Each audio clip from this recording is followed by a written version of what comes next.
My name is Andrew Bustamante, and this is Everyday Espionage.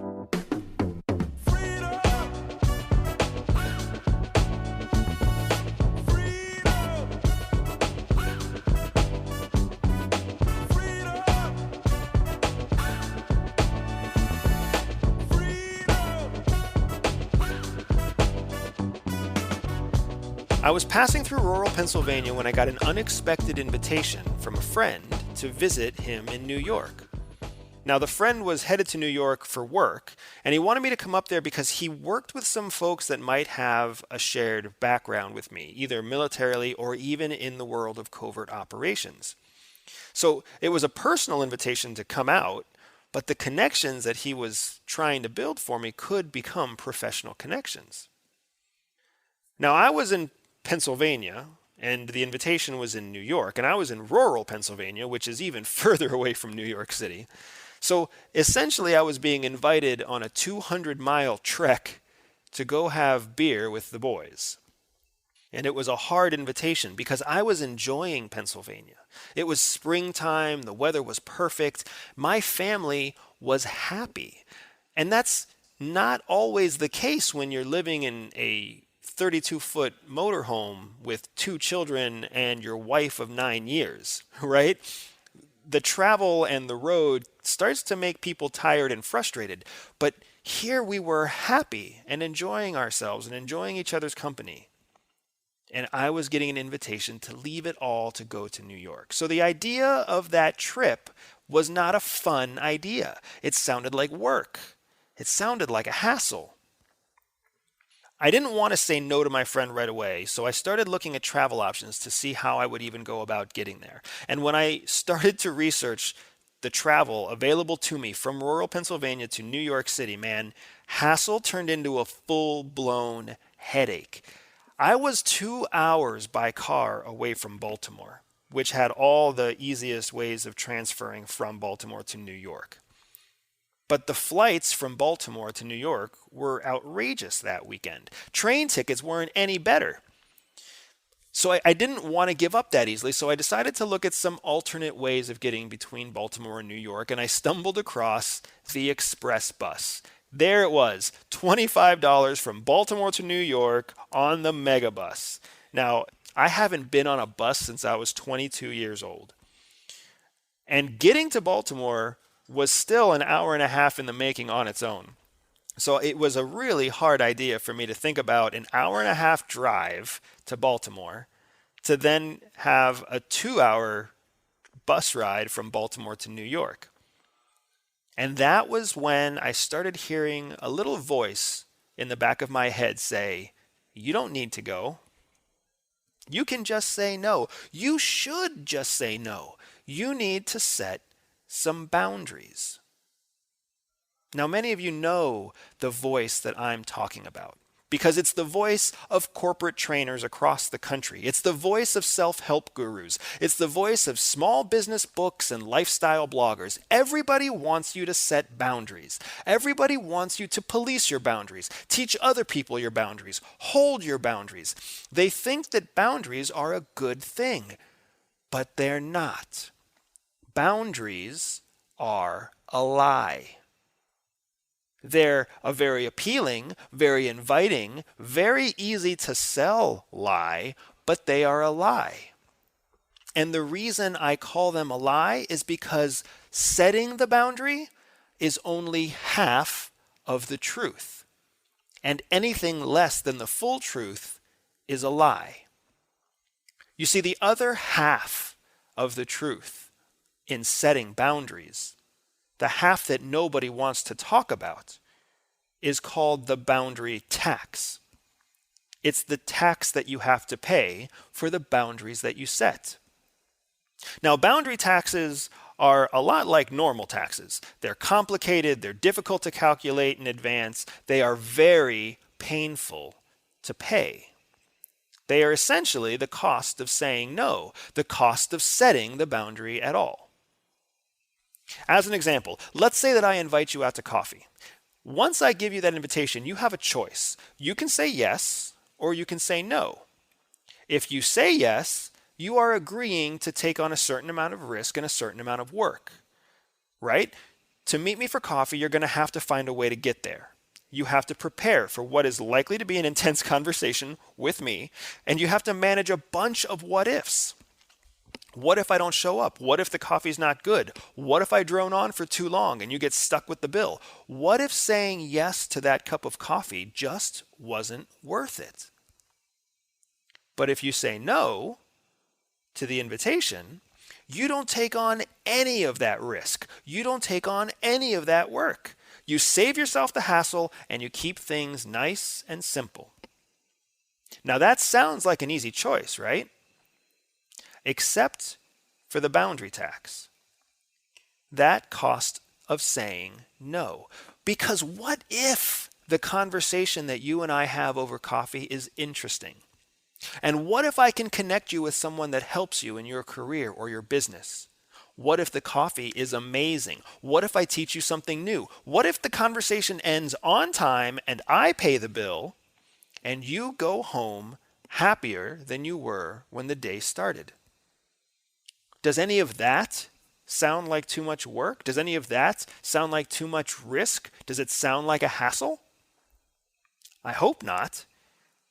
But that is the boundary tax. That is the cost of what you pay to say no.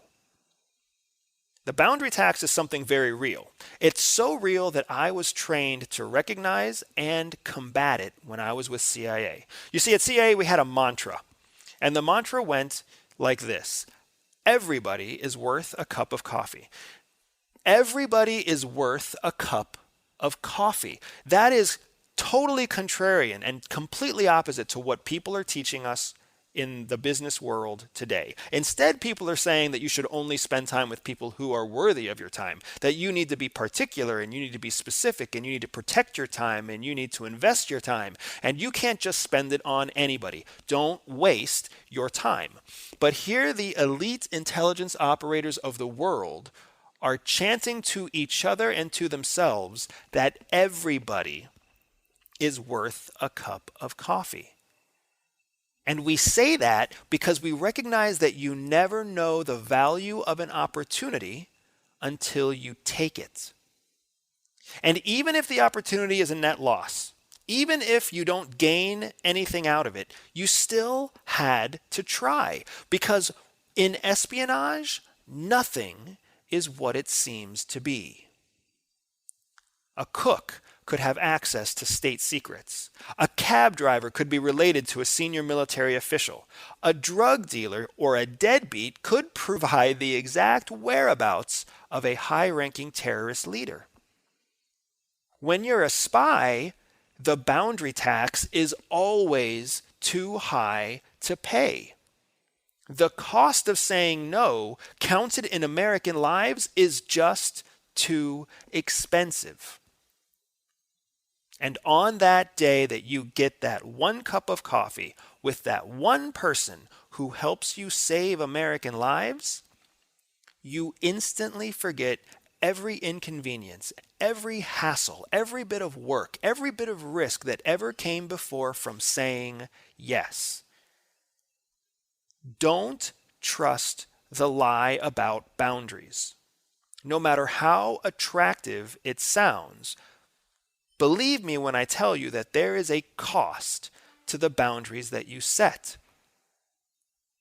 So I told my wife I was going to go to Baltimore. I told her I was going to take an Uber, catch a bus from Baltimore to New York, and then do the whole trip in reverse the next day.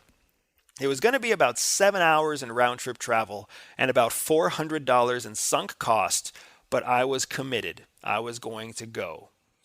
And in that way that my wife always surprises me, she just chuckled and said, "Have fun." So at 4:30 the next day, I was on an Uber. I was headed to Baltimore. And 4 hours later, I was navigating the New York subway after getting off the bus, trying to find my way to Wall Street to meet my buddy. By lunchtime, I was fried. I was sweaty. I stunk. I was hungry. I was tired. And I got a text message. And that text message changed everything. The beer and the hanging out with the boys that I was expecting to do in New York was suddenly trumped by a private invitation to the Grand Havana Room, an iconic and elite hangout for New York socialites and politicians. Everybody that I had gone to New York to meet was invited. So guess who they invited to join them in the Grand Havana Room? Me. I was totally unprepared, but it didn't matter. When they asked me to go, was I going to pay the boundary tax? No way. So I found a way. I found a way to get dressed. I found a way to dress right and to look good, and I went with them to the Grand Havana Room. And later that night, I left the Grand Havana Room reeking of cigar smoke.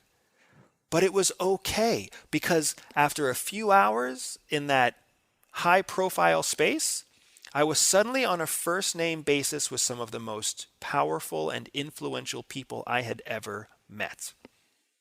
But it didn't just stop there. Because while I was shaking hands and smiling through my exhaustion and the cigar smoke in the Grand Havana Room, I kept saying yes. I said yes to a private breakfast at the Regency Hotel the next morning. I said yes to a private social event at Trump International Hotel in D.C. the next week. I said yes to a private fundraiser that ended up swarmed with Secret Service because a special guest from the White House was expected. Every one of those yeses came with a possible hassle, and the hassle was worth it. The costs were worth it, because by the end of it all, my business and my network and my knowledge had all grown exponentially. And they grew because I was unwilling to pay the boundary tax. You can refuse to pay the boundary tax too.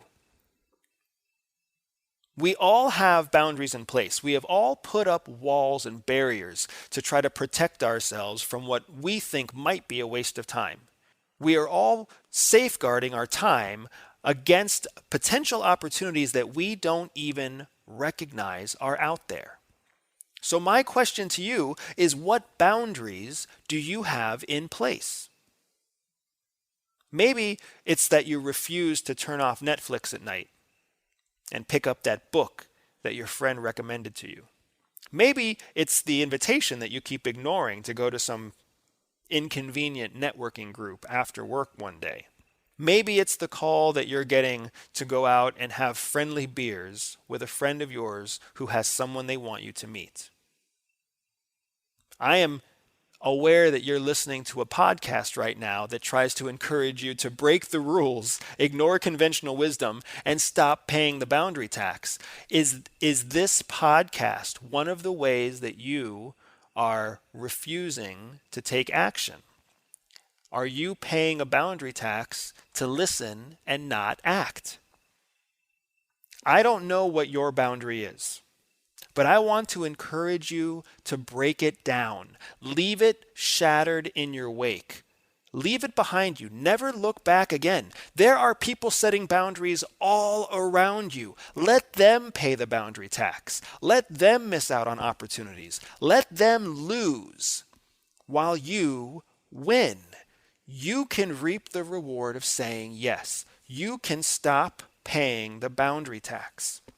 And when you do, when you take the benefits that come to you because of opportunities no one else sees, that is everyday espionage.